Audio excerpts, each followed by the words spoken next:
On today's Locked On crossover, it's one you didn't exceed. Talking Padres, talking Diamondbacks, talking all general baseball stuff with my good old buddy to my left. See, I'm not even used to this. Millard Thomas, Locked On Diamondbacks, and Locked On Padres. Let's go!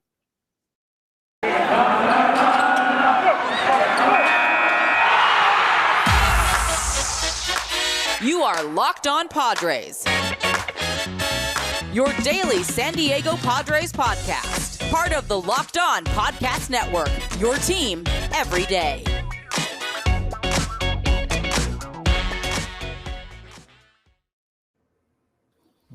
Greetings, ladies and gentlemen. What's up? What do you want to say? Go ahead. You want to talk?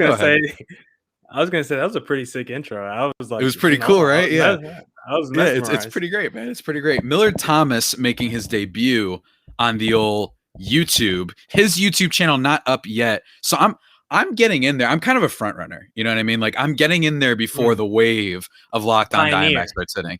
Exactly. I'm joining the bandwagon. I was an initial investor, dare I say, in the Locked On Diamondbacks experience on YouTube. Like that should be coming up soon. Yeah, pretty much. So yeah, for today's episode, guys, it is Tuesday. I don't know exactly which day this is dropping on, to be perfectly honest with you. Whichever day it is, yes, there you go. Sorry, I'll record my own thing afterwards for audio listeners and whatnot. But for YouTube listeners, whatever day it is, shouts to you. Most likely Tuesday for me. Millard, it's going to be on this Friday. We're recording on a Thursday, September 23rd. A bunch of stuff just happened. But before we get into all that, because Millard, believe it or not, is the one that started this whole thing, I just want to mention really quickly, this episode is brought to you by Spotify Green Room. Download the app and join me on Saturdays, usually, whenever you're listening to this. Usually I do a Green Room live on Saturdays for the Padres game, the Eastern time of whenever it starts. There's probably only a couple more moments for that, at least for the regular season. So tune into that. And Millard, when do people can check out you on Green Room? Oh, Sundays, usually after the D-backs to lose. That's my prime time, right around 4:00. That's the prime time for D-backs Green Room. Awesome. So be sure to do that, guys.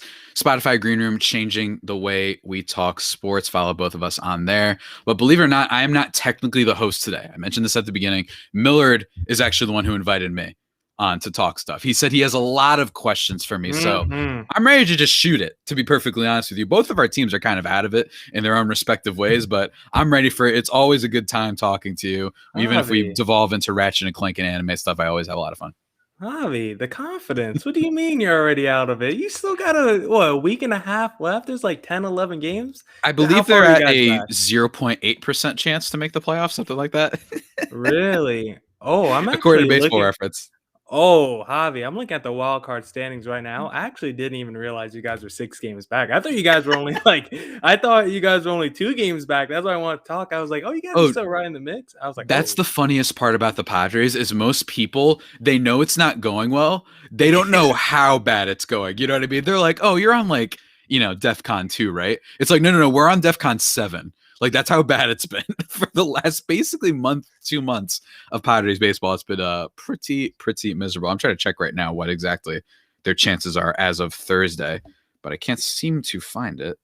That's pretty disgusting. I know the Cardinals. Yeah, it says 0.1% chance. Yeah, they're not making it. They're not making it. So you're saying there's a chance, as the old cliche is. Yeah, that's kind of how I want to start off the show, Javi, because of course, I mean, I'm sure you've regurgitated the points a million times on your podcast, but over here on Locked On Diamondbacks, we just know our own misery. So we want to share. We want this to be a bonding experience of misery, Javi. And I want to know, just let me know, Javi, what's gone on in the second half? Because you guys, I have your record here in the first half. You guys were 53-40 in the first half, but 23-35 in the second half. Like, what the hell has been going on? Look, man, it's been so much, right? Like, this is a team that was expected to be a World Series kind of contender, right? A championship contender, at least in the top 5 or 6.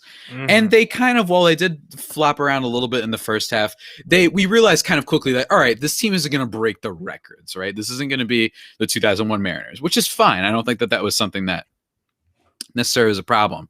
Losing to some subpar teams, including your team, the Diamondbacks. And then the second half happened. And basically, it's literally ever since the Max Scherzer no trade Oh, from Mr. Ken Rosenthal that was first reported. That didn't happen.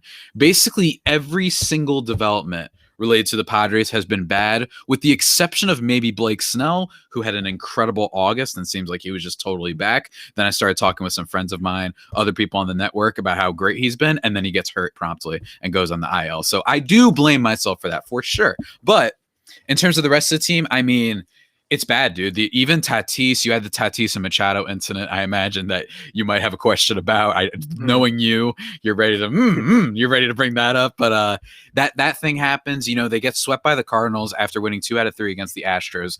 In terms of just recent things. And it stinks because it's like you guys were slowly maybe had a chance. If you get a series win here, you're right back in the postseason. It's going to be tough, but at least you're right back into it. And now it's like you would basically have to win out completely, and the Cardinals would have to lose every game. But considering they won 11 in a row, it's probably not happening. And there's a lot of turmoil and a lot of stuff that's going to change in the offseason. I would put a lot of money on that for sure.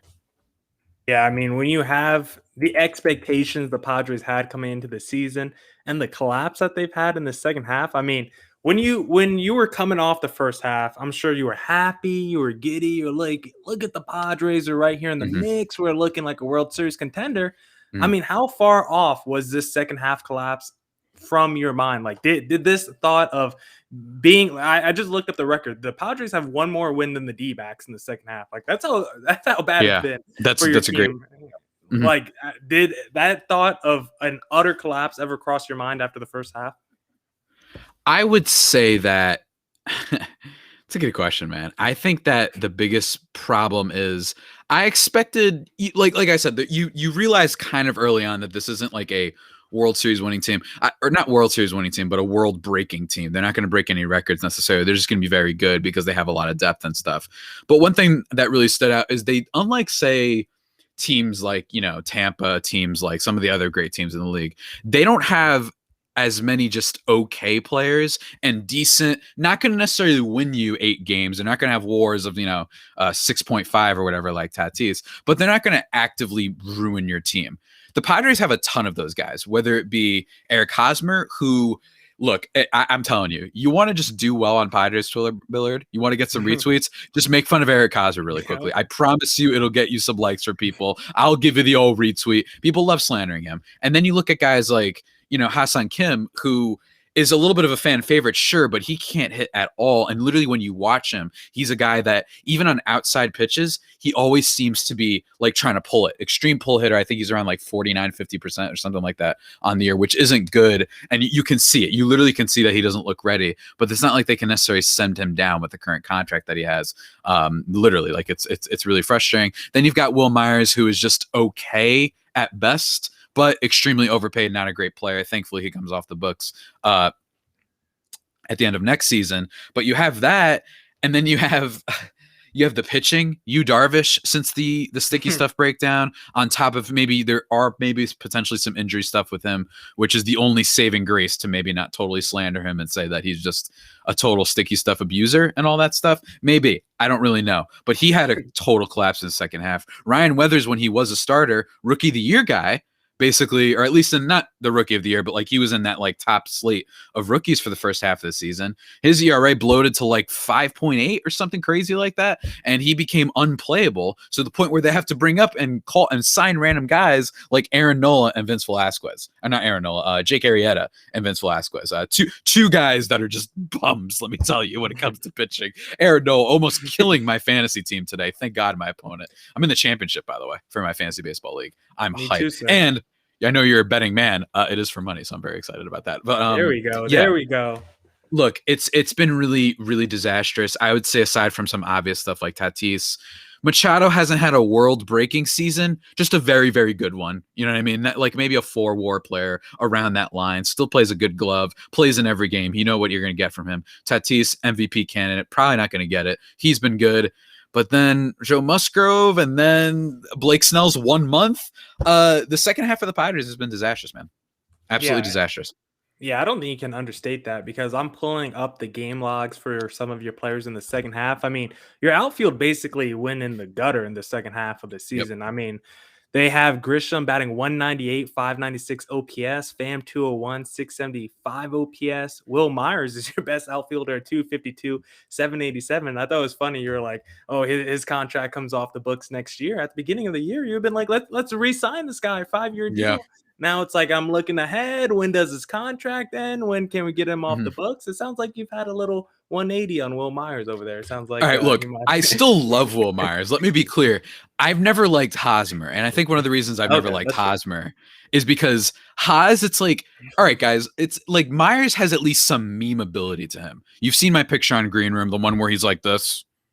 Like just randomly staring. He's got some funny memes. He has that great one of him at the Taco Bell. He has the insane moment when he was mocking Andy Green live on Twitch, which like blew up and all that stuff. And he's got like a laid back personality. He's fun. I like the bat flips.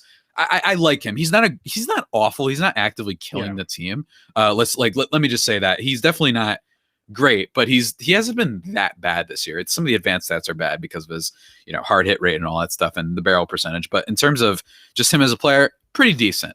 I've just never understood how like people watch Eric Hosmer aside from his playing ability and are like, oh yeah, that's my guy. I'm like, he's kind of boring. Like, and not to be mean, he's just your average kind of Joe. You know what I mean? He doesn't say anything crazy, doesn't do anything crazy. He's just kind of there. Like he'll have a moment maybe in the playoffs back with the Royals. But otherwise, I've never really understand why some Padres fans pre 2021 this season were like, nah, man, you still got to believe in Haas. It's like, I mean, I still believe in him, but why are you so fervently like attached to him? Like they're so ready to pounce on you almost beforehand. At least that was some areas of Padres Twitter maybe a year or so ago. But it's been a little rough, man. I think that with all that said, you still got to hope that they, I guess, improve in the future, right? Maybe they feel like he kind of got the train rolling for the Padres because wasn't he like the first major offseason signing like they probably had in a while prior to Machado coming over? Yeah, pretty much, right? Like they basically have. That's the only saving grace is you could argue that they were just trying to show we are a market now. We're not going to do what Cleveland does. We're not going to do what apparently the Nationals do, right? We're actually going to like spend a whole lot of money, right? And we're going to actually start this. Maybe that leads to Machado, but that's still a very generous way to view it. It's still one of the worst contracts in baseball. Because even at the time, it was like, whoa, like, are we sure we're even going to get one pretty great year worth that money? At best you get one and you'll get like a decent year, not like an incredible world beating year like Machado, because Machado he's going to decline eventually. Probably it's very rare that players live up to that contract every single year of the deal, right? Unless you're Max Scherzer apparently. But for Eric Hosmer, it was just like, oh my gosh. And like I said, Padres tour, they love the slander. They love making fun of the alleged clubhouse leadership and all that stuff. They really like just killing this guy, let me tell you. But Millard, let me talk to you about something really quickly because I can't think of a transition, but we're going to go for it anyway. Slow. Look, Hosmer, he's a little bit of a slow guy, right? Machado, he can be a little slow on the base paths, especially, even though it's not due to a lack of hustle. Just aside from it's a misconception by a lot of people, but slow is just right if you're on vacation, a sloth, or describing QuickBooks. More like slow books. It sucks you in and slows you down with manual processes, integration difficulties, and glitchy delays that leave you scrambling for the numbers you need. Now is the time to switch to NetSuite by Oracle, the #1 financial system, because NetSuite gives you visibility and control of your financials, inventory, HR, e-commerce, and more. It's everything you need to grow all in one place. With NetSuite, you can automate your processes. That was wrong verbiage there. And close your books in no time, no matter how big your business grows. Failing to switch to NetSuite will leave you stuck trying to make sense of your books while your competitors sprint right ahead. And right now, guys, Millard, special financing is back. NetSuite is offering a one-of-a-kind financing program only for those ready to switch today. Head to netsuite.com/lockedon right now. Get special financing at netsuite.com/lockedon.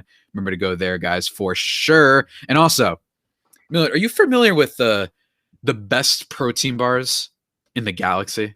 You familiar with them? I got a new package yesterday. Oh, really? What package did you get?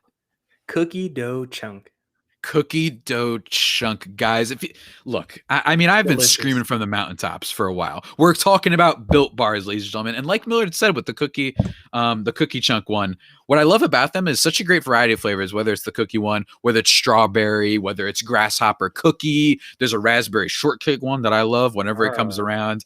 Mint brownie, cherry barcia, German chocolate, cookies cream. They got all sorts of flavors, and I imagine, given the fall, these crazy folks at Built Bar, man, they're gonna come up with like a pumpkin spice flavor. I'm calling it right now. But most importantly, aside from the great taste and a great variety of flavors, they are healthy for you. They are protein bars after all. 17 to 18 grams of protein, calories ranging from 130 to 180, only 4 to 5 grams of sugar, and only 4 to 5 grams net carbs. Go to builtbar.com and use promo code LOCKED15 and you'll get 15% off your next order. Remember, that's promo code LOCKED15 for 15% off at builtbar.com.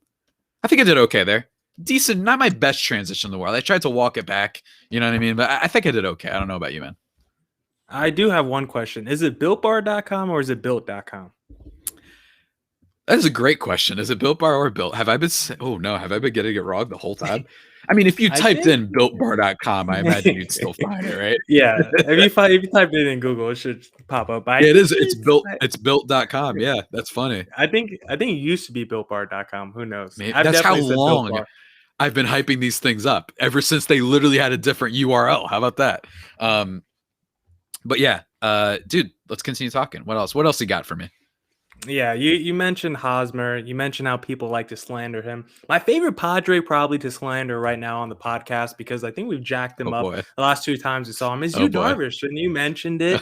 You mentioned it. You brought it up. The sticky stuff. You know, his hand's a little sticky when he pitches, but now he can't do that no more. And we've seen the results. We've seen these second half results. So I just like, how far convinced are you that he might have been a product of the sticky stuff? Because it seems like there could be a correlation between the numbers. I don't know, Javi. I just can only tell you what the numbers in my eye test tells me. It's funny because what they say that it helps you out with a lot is like kind of the RPMs, right? The revolutions or the rotations, whichever fancy word you want to use per minute. But like, those numbers have kind of fluctuated a little bit, but not really in a way where it's like, you know, I remember when the stuff first came down, right? They're like, oh my God, look at all these pitchers. It's minus 600 or whatever the heck, like clearly have an effect. With you, Darvish, it went down, but not in a way that was like more conducive to being like, okay, this guy was like the biggest abuser of all time. So yes, it might have had an impact, but I also think that he's been dealing with some injuries. He's been a little bit in and out in the second half with a couple of backs tightnesses. And most importantly is this, the guy's older. I think that's kind of a sneaky thing about you, Darvish, is that he's 34 now, 35 actually as of August. And that might play into it. We've seen, you and I, we've been following baseball for a long time. Guys just fall off, man. Like, unlike the NBA, unlike the NFL, unless it has something to do with an injury, usually in the NFL, guys don't become, you know, Cy Young caliber in the case of you, Darvish, and then they're about as good as Merrill Kelly. You know what I mean? Like that just, I know. I look. I got a bullet at Kelly. He caught one. A straight bullet. But like, one. You know, a Merrill Kelly, just a bad pitcher, you know, a Jake Arrieta level of just, you're just bad now, right? And that's what kind of happened to him in the second half. So I think it's a mixture of all those things. And also, in fairness, you, Darvish, very good pitcher. I think that sometimes his bad seasons have gotten a little bit overrated by people where it's like, all right, it was an off season. Relax. I know he was bad in the World Series, but it's not like this guy became Jake Arrieta or anything like that. But I do think that this is true. He's been a little bit of a hard starting pitcher to predict. Is it possible that the Cubs were like, he had one half great season with us back in 2019, and then he was good all of 2020. Let's sell now and maybe try and get something for him just because we think it's possible that he's going to have a fall off. And for the first half, it looked like we robbed them. And now it's like, maybe about even at best. Yeah, I don't know what's been going on with you, Darvish. It's been an interesting development to watch, and just across the league, it's been an interesting development. I know Zach Gallen has been having a pretty down season, so I've been looking into the numbers. His RPM seem like it's been the same amount on average as been the last couple of years. So for him, I think it's really just a bad season, an injury. And don't you ever put Jake Arrieta and Merrill Kelly in the same sentence again. That is straight disrespect. Kelly's been bad. That was a little mean. He's been bad his last 3 games, but he was the D-backs' best pitcher for about 80% of the season. No cap. He's been our ace probably. No, I know. It was mean. That was mean. I should have said like I should have said some other guy like that. I forgot what is some Smith that's on your team. I forgot his name. Caleb Smith. Caleb Smith, maybe. Yeah. Maybe he should have caught the stray bullet. But that was a little disparate. Yeah, that's a little sad.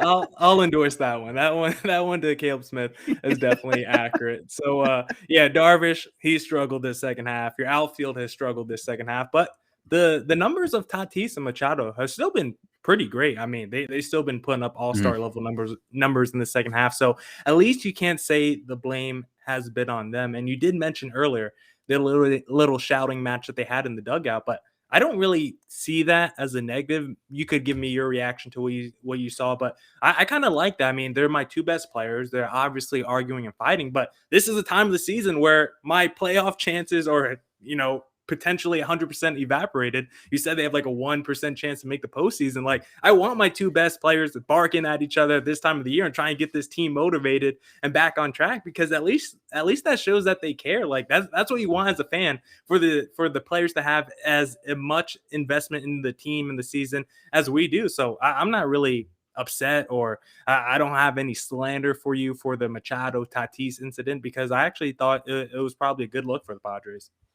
Yeah, I mean, it's been pretty okay in terms of that. I mean, look, with the Machado and Tatis thing, it was very much like, all right, this has happened. My only thing is, look, it's not inconceivable that maybe the two are like, a little bit butting heads right now and they're like mad at each other. Like, that's possible. But also, like, I find it incredibly naive for people to act like, with all the catastrophe that this team has had, you've seen me on Twitter reacting and being very sad on Twitter, just through the Twitter page or whatever.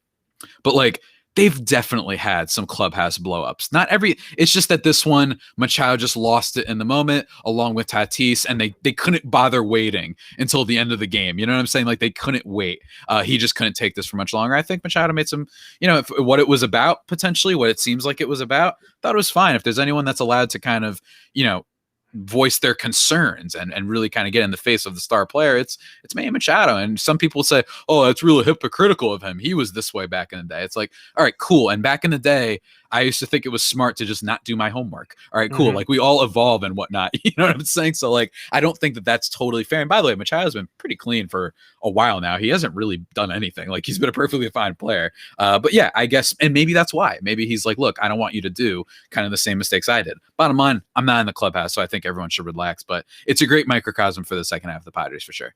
Yeah, I don't have a big issue with my two best players yelling at each other. And again, it's baseball. It's not like basketball where team chemistry plays a huge factor. Like, these guys could never see each other and both still be all-stars at their respective positions. Like, they don't have to be the best of friends. Maybe if they were, I guess, Tatis is he still playing shortstop, or have they put him more in the outfield recently? They put him in the outfield every now and then, like, just for lineup purposes. Maybe they want to get an at bat from Kim in the infield or what have you. Maybe Hosmer has a day off. It depends how the lineup goes, but they've been moving him more back to shortstop, and he's been fine there, really, to be honest with you. I think part of it is, I don't want to relitigate the defense discourse and Fernando what was the bit that people did with the error in his last name? E15, T15 or something like that. That's basically not good. Yeah, I was like, whatever that was, or T3, or I forgot what it was. I was just like, all right, relax, everybody, relax. Just stop it. It's almost like the energy of a Millard Thomas hot take, but like the Millard Thomas hot take at least makes sense. You know what I'm saying? Like, that's I appreciate that. It has the energy where you log on sometimes, and everyone, please go follow him. If you're watching the YouTube, there's a thing in the on the video where you can see we're going to follow him at Creator Thomas 24. Please follow him, because there's something hilarious about Millard and his icon. I've been trying to really boil this down for a while. It's just you like a regular smile with a white background, like a headshot photo. And for him to come on there, sometimes it's just slander a player with a period at the end. There's something that makes it 1,000 times funnier seeing just a regular headshot and this guy being like, I've seen enough. Mike Trout doesn't deserve to be talked about, or whatever. Or like, I've seen enough. For you, Darvish is a fraud, or something like that. Like, there's something funny about it behind your icon. But yeah, it's just good times, man. What other hot takes have you had recently, by any chance? I don't think I've had really too many recently. I mean, you still cooking the stew? Yeah, like Still, Trout's been out for months now. Like, yeah, there's you nothing can't to say say anything. about him. And I don't. And look, I don't even have a thing against Mike Trout. When he's balling, he's balling. I'll say he's balling. But there might be some other guys in baseball that would take over him when he's not balling. But we're not here to talk. We're not here to talk Mike Trout. We're here to talk about your collapse, Javi. Let's get back on track. I tried to. Sorry, Yeah. listeners. I tried to veer off and get away for a time. Don't worry. I'll ask Millard one general baseball question at least before we're done.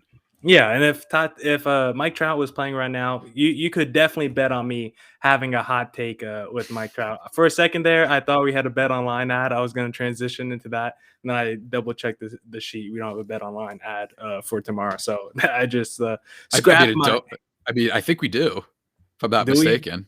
Yeah, I think we do, oh, man. Yeah, so yeah, if you want to bet on someone to have a hot take on Mike Trout, you bet on me. And the best place to place your bets is betonline.ag, because guess what? The football season is back and all the teams are back on the gridiron for another season. As always, BetOnline is your number one spot for all the pro and college football action this season. With the new updated site and interface, even more odds, props, and contests, betonline.ag continues to be the number one source for everything football. Head to the website or use your mobile device to sign up today to receive your 100% welcome bonus. That's double your initial deposit just for signing up. Don't forget to use promo code NFL100. From football, basketball, boxing, right to your favorite Vegas casino games, don't wait to take advantage of all the amazing offers available for the 2021 season. BetOnline, the fastest and easiest way to bet on all your favorite sports.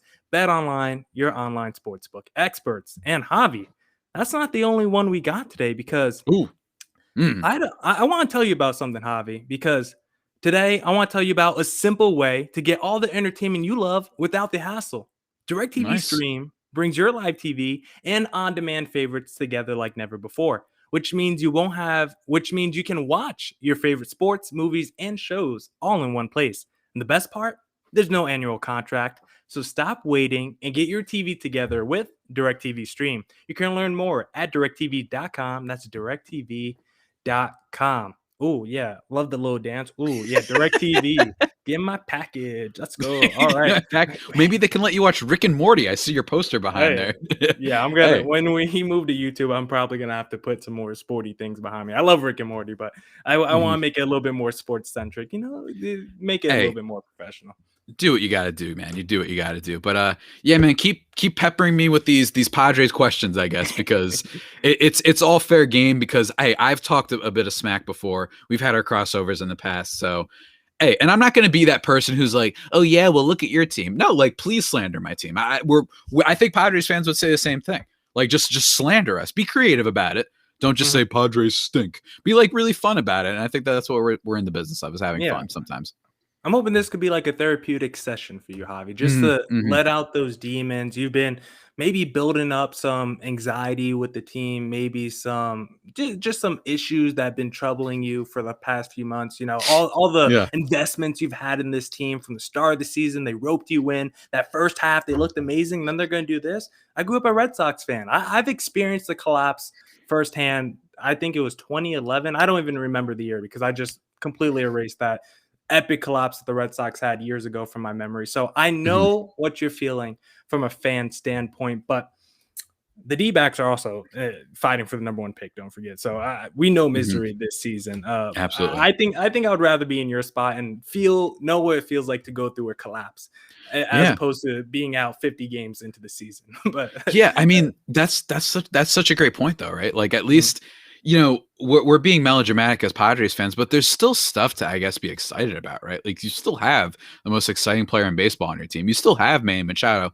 And look, one of the points I've been making on my pod is, look, if there's one thing about AJ Preller, who I pulled a U the other day and put my graphic as AJ Preller, a fraud, in question marks, just because, I don't know, I was in the mood to be weird or whatever. And my thing is, no, he's still like a top level executive based on a lot of the great moves he's made. But I'm curious if, like 2015, right, the Padres made all these trades for Myers, for Matt Kemp, for Justin Upton, for Craig Kimbrell, all these guys, right? And that team was just kind of like, oh yeah, you can't build this like a fancy baseball team, right?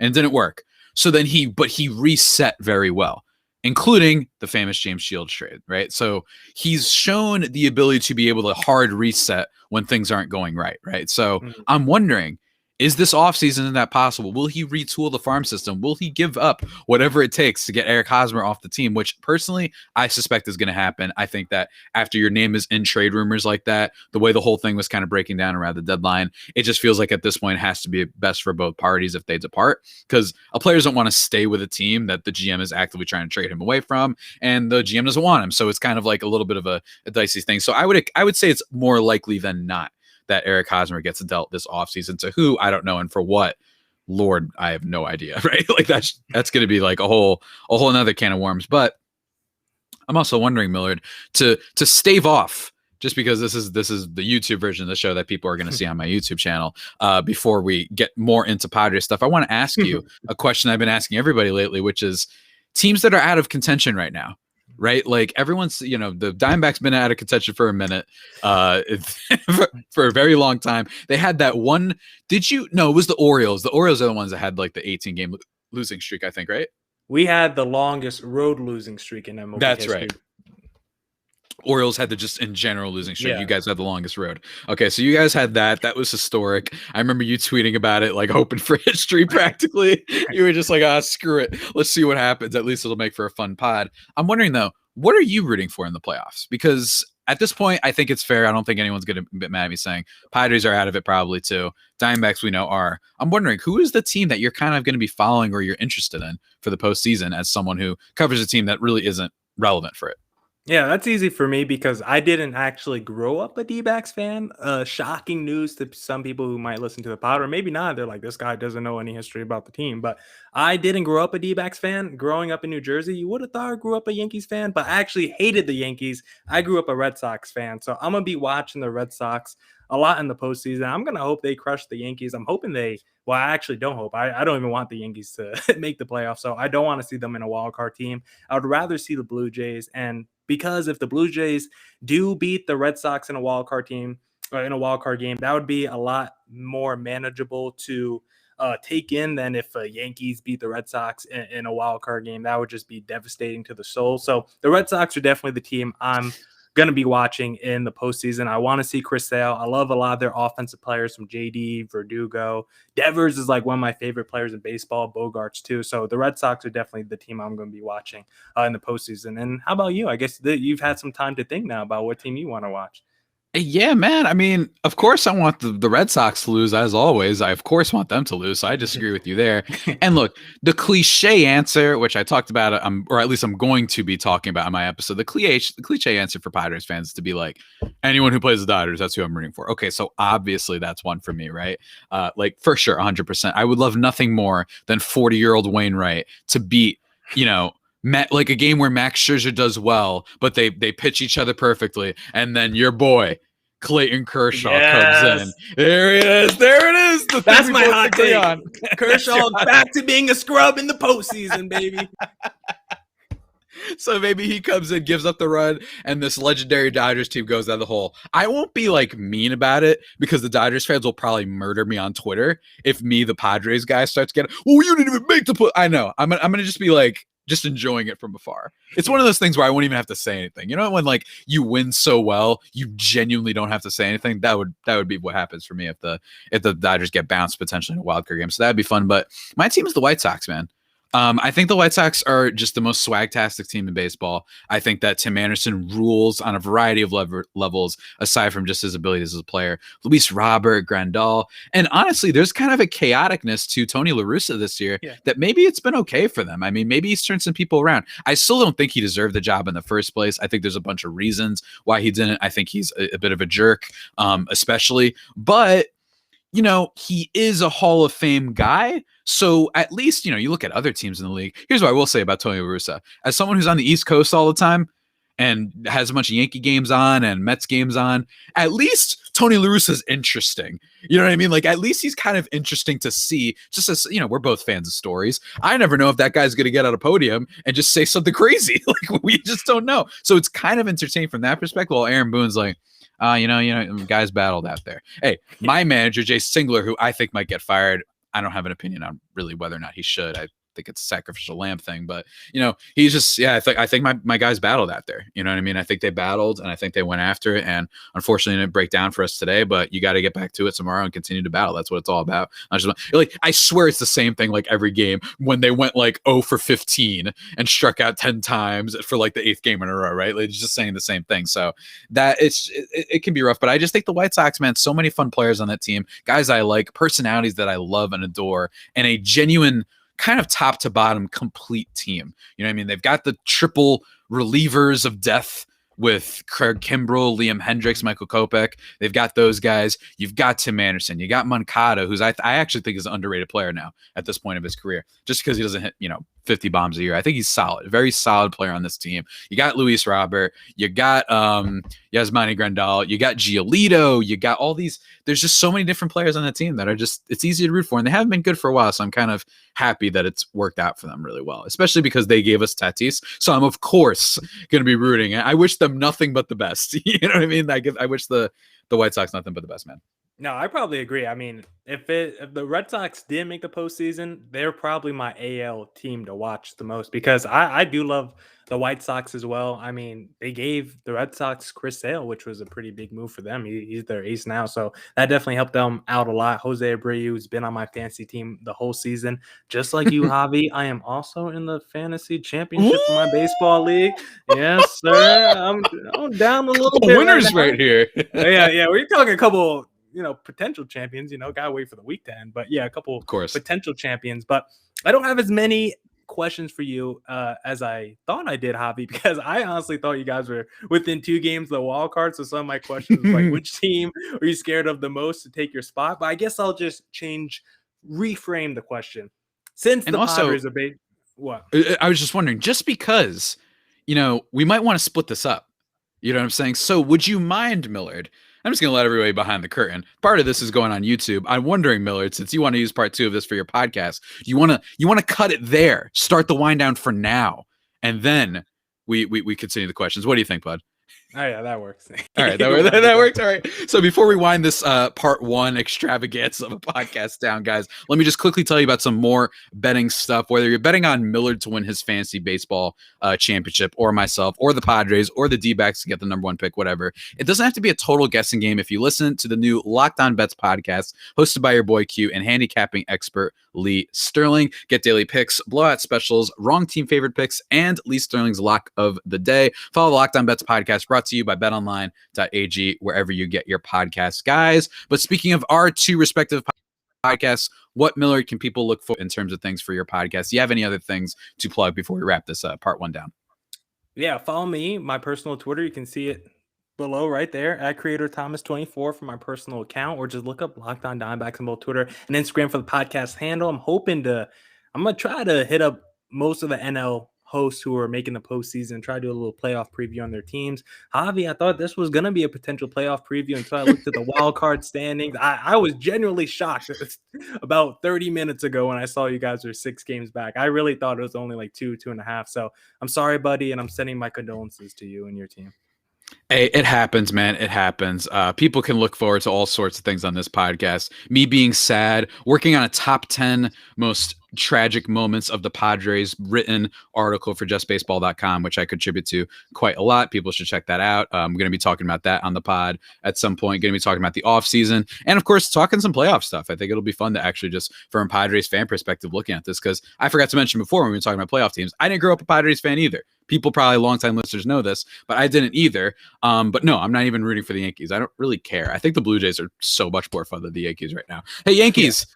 Allow facial hair. What are you doing? Oh my gosh, it's so stupid. I hate them so much in their culture. But anyway, that about does it for today's edition of the Locked On Padres podcast, the only pot that may be better than the Padres themselves. Remember to subscribe to the podcast wherever you get your podcasts from: Stitcher, Spotify, Apple Podcasts, Google Podcasts, Himalaya, Overcast, wherever. Also, follow Locked On Diamondbacks, which is what on Twitter? At LO_Diamondbacks, I believe. Just type in Locked On Diamondbacks in the little Yeah, you'll search find bar. it. You'll find it. us. You'll find. You'll know. You'll know. You'll All right, know. and follow Millard on there at Creator Thomas 24. He's a great follow for all the reasons I detailed before about the icon that just kills me every time. Be sure to do that, guys. And until next time, stay safe and of course stay faithful. My Friar Faithful homies, take care.